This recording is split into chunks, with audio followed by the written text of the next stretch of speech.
All right. That's my Okay. dude Sorry right about that. there. Oh my God, you're such a dinosaur. Dude, go easy on me, man. All right. So, All right, so go I ahead, just, Bart. Show these yeah, people who you are let's and do why this. I love you so much.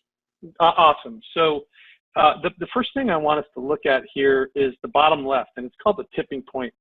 And I was thinking about JC inviting me and everything, and one of the key concepts of the book, The Tipping Point, is that you master something or you understand something when you've spent about 10,000 hours or more on that certain subject. So JC and I we're just geeks, and so every time I follow him on Twitter and he follows me, I see him.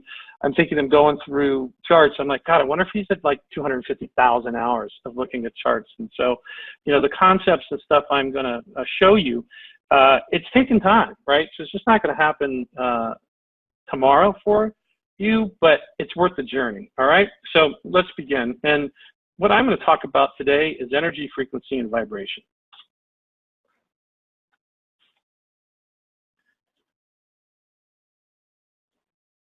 So before we get started, here's the fundamental truths. Mark Douglas does a great book, Trading in the Zone. And I want you can read it on your screen, but I want you to pay attention up to point 2, point 3, and point 5. And you'll notice there that, bolded and underlined and italicized is this concept called an edge. And so I don't necessarily expect everyone on this webinar to understand or even think that the stuff I'm going to show works. But I never took a fundamental class. I don't listen to earnings. I don't watch the TV. I just look for patterns. And those patterns are based on musical geometry. And it's my edge. And so I trust my edge. And so, do yourself a favor. If you're going to go down the path that Greg and I have, and so many others, there's not a lot of us, trust us. Go buy yourself this book for $18, A Beginner's Guide to Constructing the Universe, and read it. If you can't put it down, email me. If you're kind of like, yeah, it's okay, sit on it for a while, try to read it. If you can't even open up the first page, just don't go down this path, right? Because ultimately, your subconscious mind is going to play tricks on you. And you're going to realize that you're not, entering based on what quote unquote normal people enter on. You're based on music and geometry and the markets. And quite frankly, it still surprises me when it works. And it doesn't make sense. But if you spend enough time on it, you realize that it really is what's running the markets. And so I'm not professing for any of us to go down this path or not. Do what works for you. Define your edge. If it's flipping a coin, just manage risk. But ultimately, pay attention to the numbers. And where I'm going with this, and I'm not trying to throw out Bible quotes on anyone, but what I'm just trying to say is the numbers on a stock chart, commodity chart, fixed income, currency chart, they mean something. And if you start looking at numbers in a different way, what you're going to find is that it's stopping and pivoting for a reason. And so, in the Bible, they talk about the tribe of light. Well, it's kind of interesting that the number of, people in that tribe is exactly equal to the speed of sound, right? So you usually read it and you're thinking, 186,400. No, it's called the tribe of light for a reason, right? You look at the Great Pyramids, the latitude and longitude of it. Well, the latitude that the Great Pyramids are built on is exactly equal to the speed of light. And so you look at the old, and we're at the bottom right right now. You look at the all-time high a couple of years ago, but it's 1577. And if you take the math and geometry that's actually in the Great Pyramid, you get the exact low of 666, which God has a sixth sense of humor, doesn't he or she? But ultimately, as you look at the square of 9 and those type of techniques, every pivot, highs and lows from that high, as you march down to 666, was one of these breakpoints on a 360-degree circle, which is, every 45 degrees. So if you just start looking at these and looking at these potential patterns or potential other things and roll them into your techniques, you can really come up with, high probability trades. So to dive into why some of this works, the bottom line is our organs of perception, the entire world, are best understood as systems of pure pattern and geometric structures. And what you're looking for is form and proportion. I know that, JC was asking Greg, well, how do you know? you got to spend 10,000 hours? No, but you do have to spend some time, and you just start seeing them, quite frankly. And then you go back and maybe throw in some indicators or anything like that, but they're giving you a heads up that there might be an inflection point. So geometry is the purest visible expression of number. And so if you look at it, and I love this quote from Edison, the nature will reveal it if we only look. Your body right now, it can be actually measured out to about 18 to 20 feet by NASA of its own certain frequency, right? And so as you think about the masses of people out there who are going into Bitcoin craze or trading the stock market or looking at fixed income and everything like that, the collective consciousness of all the people doing that is putting out a frequency. And so if you look at it and you think about frequency and you think about, you know, sound and vibrations, then you're talking about music, right? And so if you've got something that's composed of amplitude, interval, and frequency, number one, you need to understand a little bit of music. You also need to understand a little bit of numbers. So, you know, we think of, you know, Plato as being this amazing, you know, philosopher, which he was, but ultimately on the entrance to Plato's Academy was, hey, if you don't know geometry, don't come in here. And so when Greg and I and others start looking at these patterns, the key is music. And if you saw on Greg's initial brief where some of the ratios came from, well, they were square roots of significant numbers that are traditionally, you know, associated with the Fibonacci sequence. But if the market's musical, then square roots and the inverse of those square roots can really, really help you out. The most, you know, favorable ratios are the numbers 1 through 5, their square roots and their inverses, okay? And that's where we're going for why all these patterns work. But to step it back one last time, I'm like, okay, well, do people really understand the origins of square roots and what they were doing? So we all know the, you know, fish symbol on the minivan, and there's some Bible stories about, you know, throw the nets, you know, over the right side of the boat, and it was the number of fish were 265, and you have some, you know, sacred geometry paintings, but ultimately, what does all this mean, right? Well, that symbol in the top left is actually called the Vesicus Pisces. It's called the bladder of the fish. And that dynamic, that math is responsible for most, if not all, of creation in the universe. And those ratios are equal to the numbers 1 through 5, their square roots, and their inverse of square roots. So you're crazy, Bart. JC knows I am to a certain extent, but all I've done with wind and all I've done with soybeans, a monthly soybeans chart, is taking a key inflection point, right? And it could be any of them, taking a key inflection point and essentially making that top left Vesica Pisces that we're showing, and making those vectors, you can see I took them over to the right, and I just overlaid them over on price. And what you'll see is most, if not all, of the major price moves on a monthly chart are going to either be equal to it or they're going to be a harmonic to it. So as you can see in the top left, as things were really getting bad, right? The Dow Jones is falling like a stone. I went, you know what? Look at that correction from 2000 to 2003. That makes the radius of the circle. I created the Vesicus Pisces. And so at the time, I had some institutional clients. I came up with 2 or 3 levels, right? And ultimately, the level that stopped it was the bottom of the circle there, that red line. And they're like, well, why? And I'm like, you know, I could go into it, but just kind of trust me, it's kind of a big deal, right?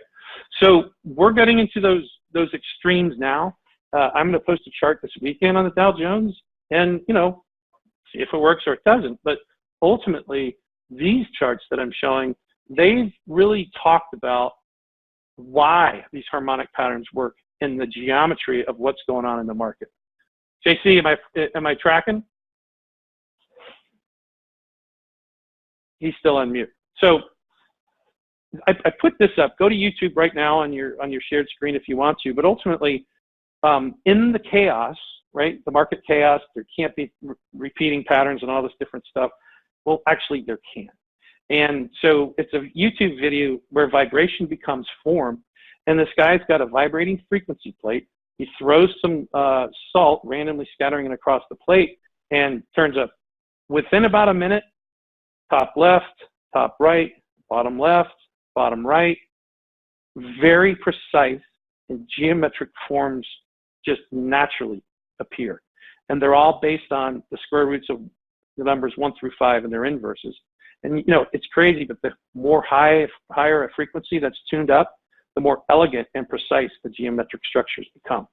So as we start going into the chaos, if you will, like a Bitcoin craze, that's a high frequency, right?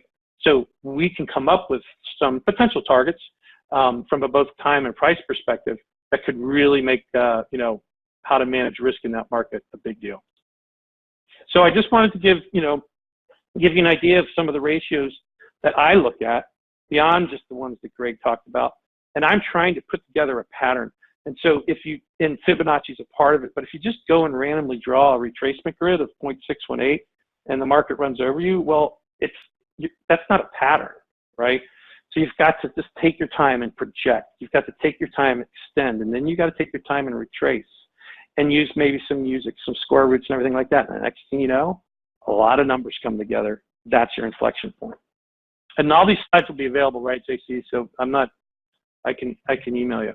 All of them will be available, Bart. They're asking what charting platform are you using to draw your circles and colors and whatnot? Yeah, great question. I just use the basic e-signal package. I actually have a proportional divider, and I do a lot of it by my hand. There are packages that will draw circles. There are packages, I love the Optima package, right? I've just been using e-signal for so long that it's just easy and I can get through it quickly, right? And I'm kind of lazy, so I'm not going to change. That's what X-Fighter guys do. Are actually really lazy. But I wanted to show this, right? Remember, I said the numbers are important. Trust me. So I went to the all-time low on the Dow Jones. It was, back August 8th of 1896, and it was $28.48. First off, I'm like, well, is that a good number?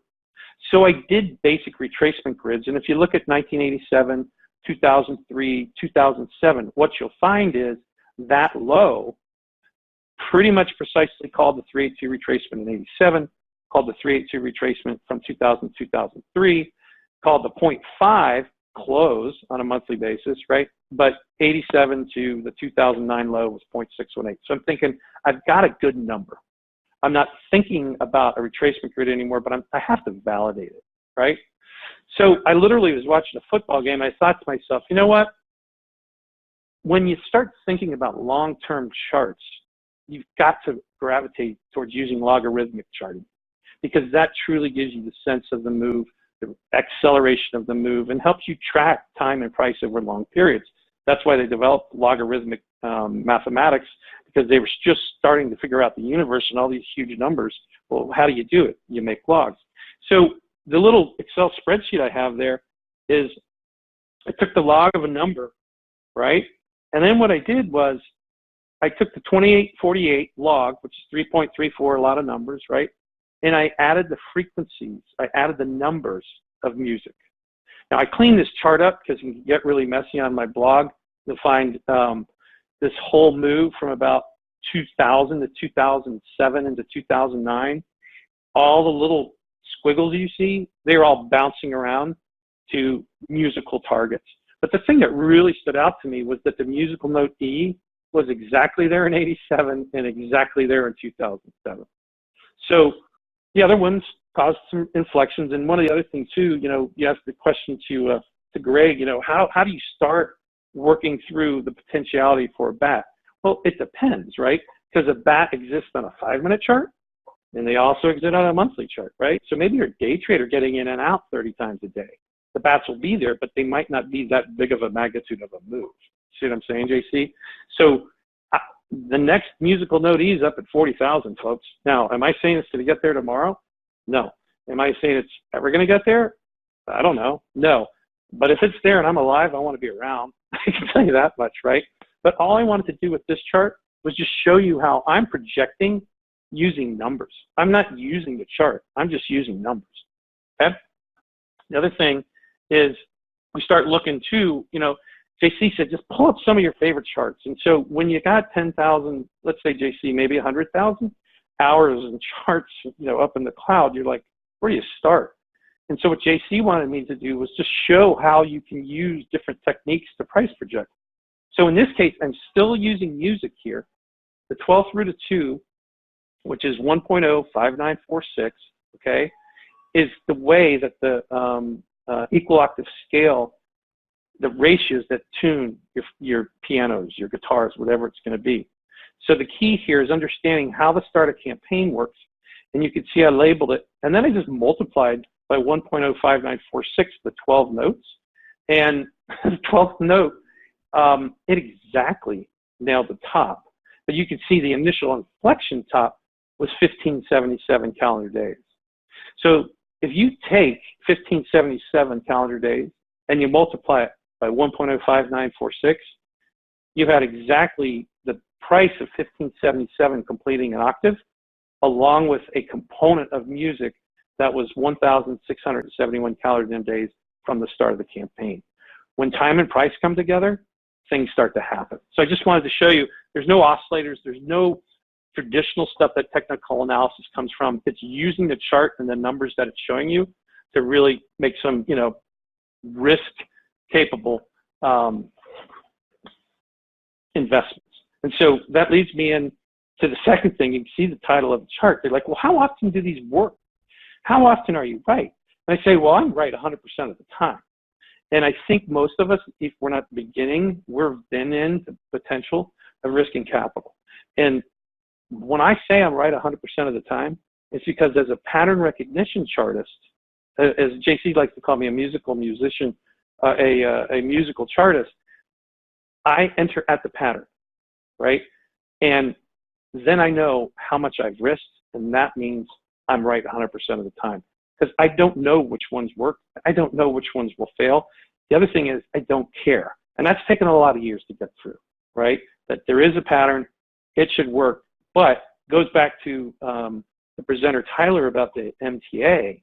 When you start rolling pattern recognition into intermarket analysis, it really helps. So what's the first chart that I'm really going to show you? I'm going to show you a failure, right? How many people do that? And so on my blog, I said, banking index, they don't get any better than this.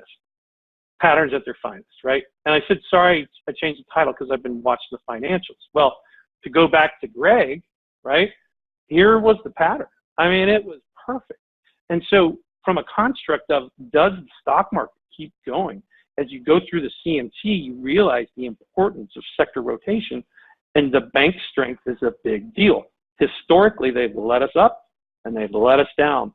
So as we were getting mature in the equity run, I just, you know, I have a couple institutional people I talk to, a bunch of retail people. I'm like, hey, you got to watch this pattern, because if it works, financials will weaken, and guess what? We could have a nice, healthy correction in the equity market. And they're like, well, what if it doesn't? I'm like, well, then the market's going to explode. And having gone through the CMT process, you're able to make those judgments. And I think we all know what happened, but you know, when I talked to him, I said, hey, this is a great failure. And people are like, what? Well, when you really come up with a nice harmonic pattern and it fails, the market tells you. And so look at the gaps right over the pattern, it ran. And I'm like, get in the equities. Financials are fine for now, right? But so a failed pattern can give you a lot of understanding, right? It can give you a great way to manage risk.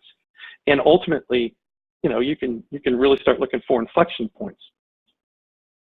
So then JC and I, we love this ratio, right? And again, you go back to the CMT, I thought the CMTI teaching was amazing, but the best part of it was being able to go through so many charts and being able to use ratio analysis.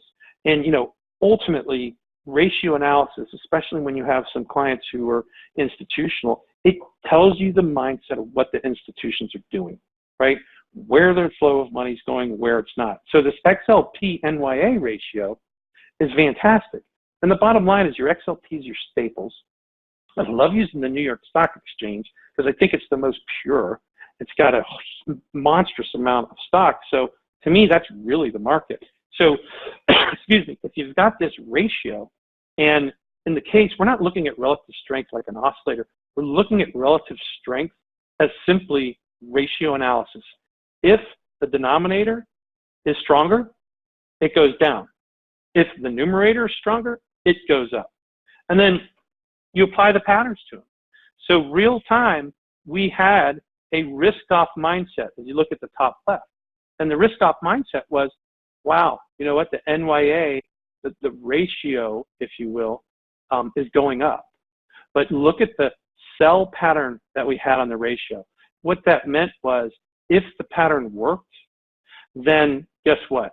It would go down, which meant the overall equity market was going to go up, and therefore it was a risk-on mindset by the institutions. And so then if you go down to the bottom right, the low that occurred on the NYA was exactly at the ratio. And so now you can go in and look at the stocks that are leading the market. You can go look at the NASI, the S&P, whatever you want to look at, and you're like, okay, do a ratio analysis. Do I get into the NASDAQ or the S&P, right? You can do whatever you want to do, but this ratio is giving you a mindset that risk is back on, and using patterns, it can help you time it really, really nice. I did want to put this in here though, and a heads up is, if you look at the top left, all I'm showing there, I'm a big measured move guy. The market does what it does always and always. Well, we're kind of in a time zone, if you will, right, where lows in the ratio, right, have come in, and we just finished a measured move correction from 2009, right?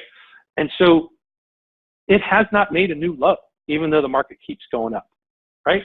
So that's something that is telling us something. Now, it could get totally blown through on Monday, but when I see measured move corrections on longer term charts, I respect them. And in this case, our ratio that JC and I love to see, it's showing, hey, I haven't made a new low as the market continues to fury and goes crazy. So I wanted to share those charts. Again, technical analysis, using patterns, rolling sentiment into these patterns. You can stay away from the crowd, right? And not have the fear of missing out. And really, quote unquote, the end state of this entire lecture is manage risk. So JC said, just show some examples. I'm like, all right, man, I got it. So we're just going to walk through some of these. Again, I'm at bartscharts.com. Bart@bartscharts.com is my email. And I'll do anything. I'm going to put a dollar index chart up after this, probably, this afternoon or something. But, let me tell you a story. This is as I'm starting to learn this stuff. So you can see why Covey is still alive. But a buddy of mine, we're actually trying to sell my first software startup out of the Navy. And he worked for Wachovia. He was kind of doing some pro bono work for us. And I said, hey, dude, you might want to cash in some stock options if you want. And he's like, why? I'm like, it's completed the ABCD pattern with a Fibonacci month between the cycles of 89, and I have an oscillator that's high. Well, it went down a little bit, and he blamed me. He said, oh, you knew we were going to purchase XYZ Bank. I'm like, I don't even know what to do. But I'll tell you, it's got an ABCD pattern. And then, so just think about it. The entire world has bought Wachovia up to this level, right? And then the arrow, it stopped on a dime. So I didn't know it was going to go out of business, right? But the patterns certainly work and help you manage risk. And then it gets crazier, because I was working for a company called When to Trade Group, providing them targeted technical analysis things, and they called them up during the chaos, right? So they put this out on Reuters, March 3rd of 2009, by the banks, right? And there I was, right, in the Congo, and they're like, this is crazy. And I'm like, dude, I know, but I got a pattern. And so when hopefully you subscribe to my blog, and I don't have an opinion of what's happening or what's not. I just look at the chart. Well, how could you have done that? Well, it was a perfect pattern. But to kind of open the kimono a little bit more, the beginning genesis of the pattern, now you start throwing a little bit more time cycles in. And I could see that from the start of the pattern, the sun had moved almost exactly the degrees helio where the pattern was ending. So it had moved 631 to 630 degrees. I knew how to manage risk, that we were now in a time window that ultimately it could be a low. Now, I don't know if JC knows this, but if you go back and look at it, the close after the low was $6.18 or 6.18 or 0.618. I was like, wow, this is really getting bizarre. So square the circle, I put that up there because these guys are onto something. And so I say you can, and so can the charts. So here's some high and low in oil. This, again, you can see I was putting all kinds of stuff into it. But ultimately, and I set this out to my institutionals, and I said, hey, if we blow through this level, and why not? So I'm like, not saying it has to work. But as Greg said, you can wait for a signal reversal candle. You can wait for a retest, you know, any number of these things. But it was all the math and the geometry, specifically like the parabolic takeoff in oil.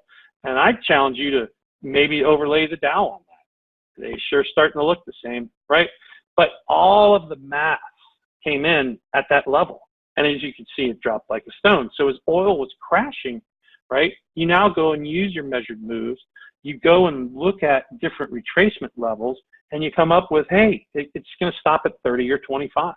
And then we all know oil's bottomed out at 25. And I've got a couple charts I'm going to share on the blog that might say it's a little overextended. But again, it's all math, right? I don't know what the Arabs are doing and how many, you know, oil rigs are out there.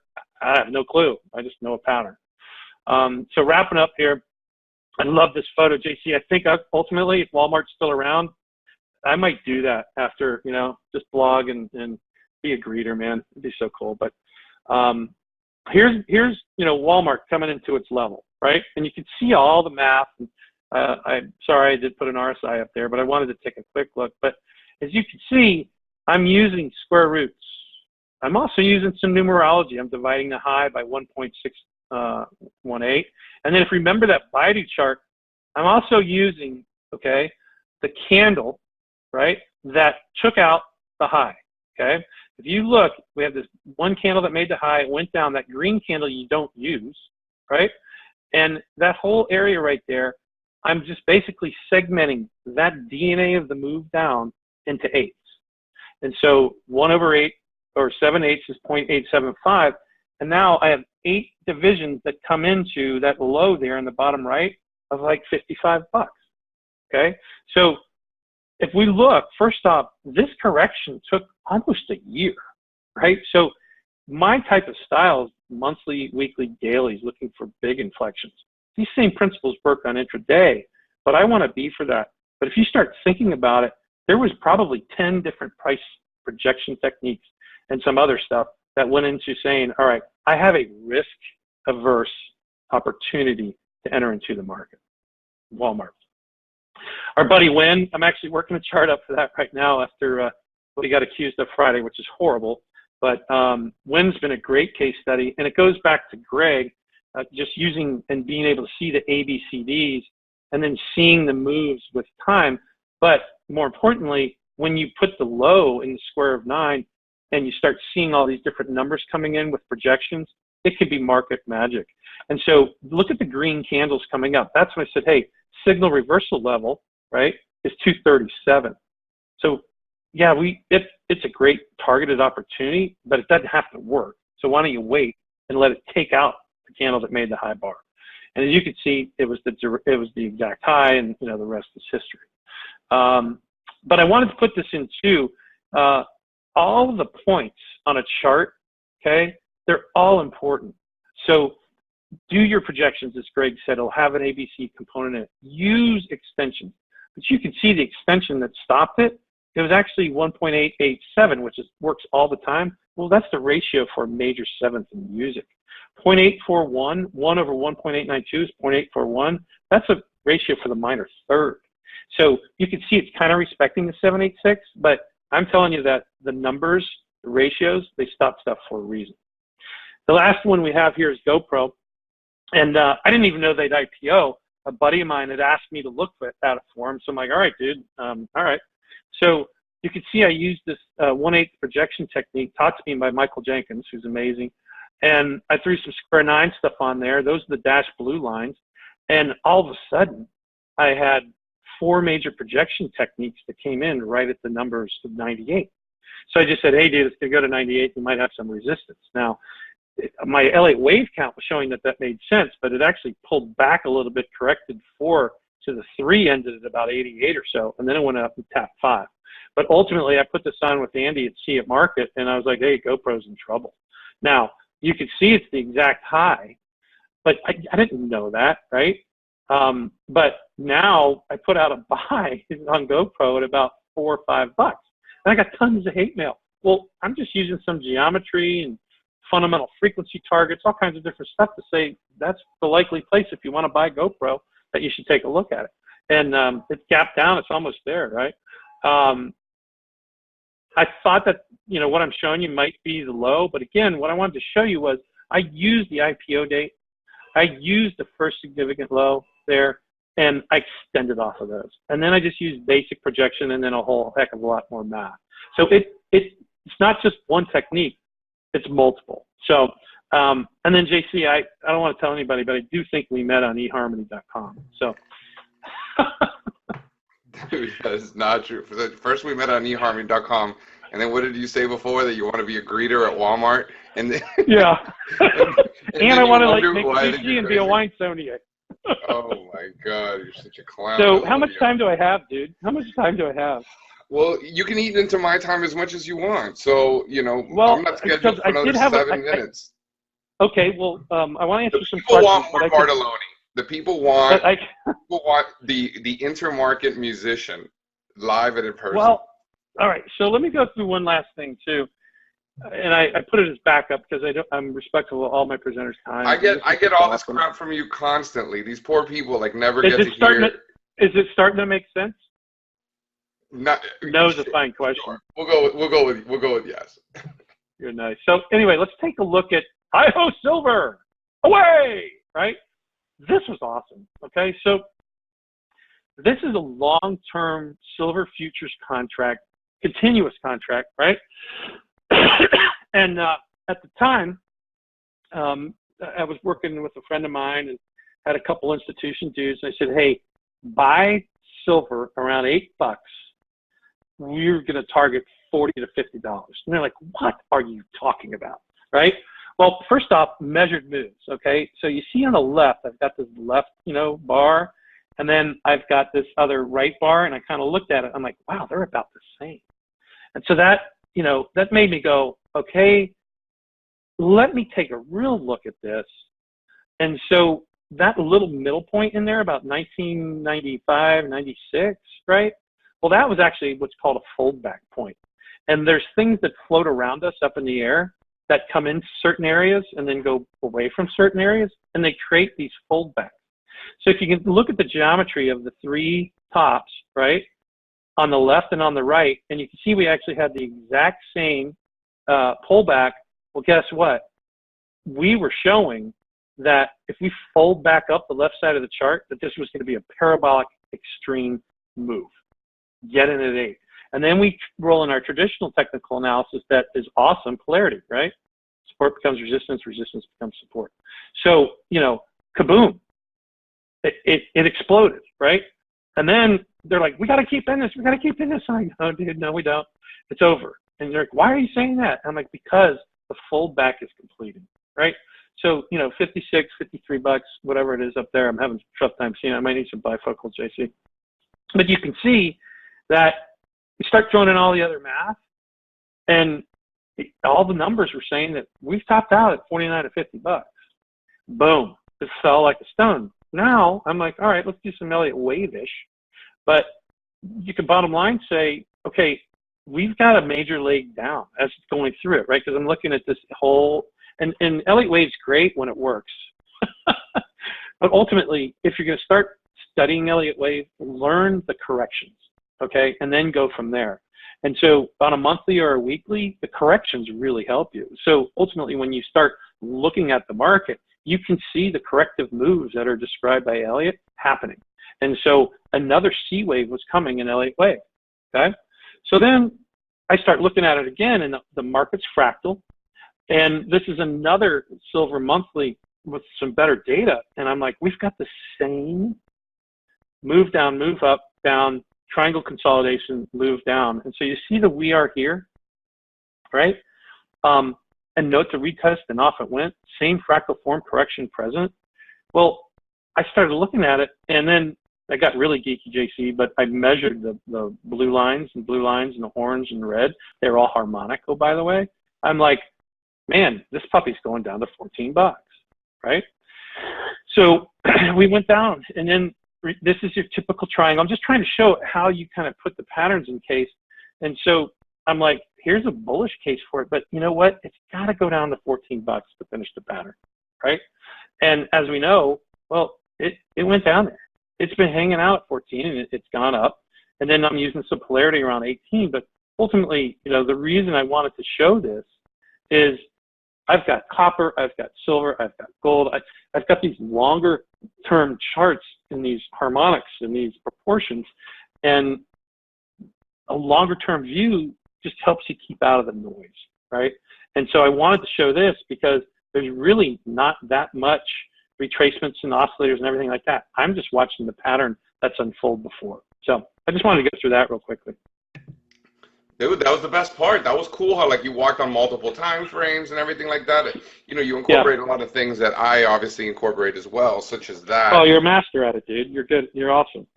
Oh, so, man. So anyway. So all right. So we got a couple of minutes left. Why don't you, you know, tell the folks so you're interested in the silver. That's pretty cool. People, the people that love you, the comments are hilarious. So that's good. Yeah, well, that's super fun. We can't take ourselves too seriously. You know what I mean?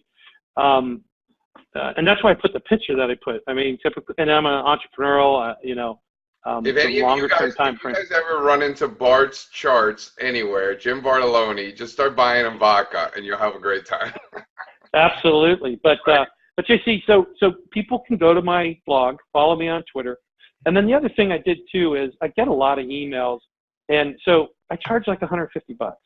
And so if people want to know, hey, Boeing, I don't know, Coca-Cola, Intel, whatever it's going to be, just go to PayPal, throw $150 out there. And, you know, I think we're all probably risking more than that on any trade. But, you know, I love doing it for people. And my blog, I follow everything, right? Because we're market technicians. So fixed income, bonds, currencies, single stocks, international, whatever it's going to be. And I love it. And I want to thank you one last time for having me, but ultimately, you know, for getting me blogging. As I said, people don't understand what I do. So go to Bart's Charts. Bart's Charts is a great site if you're interested in the sort of analysis that he's doing. I highly encourage you to do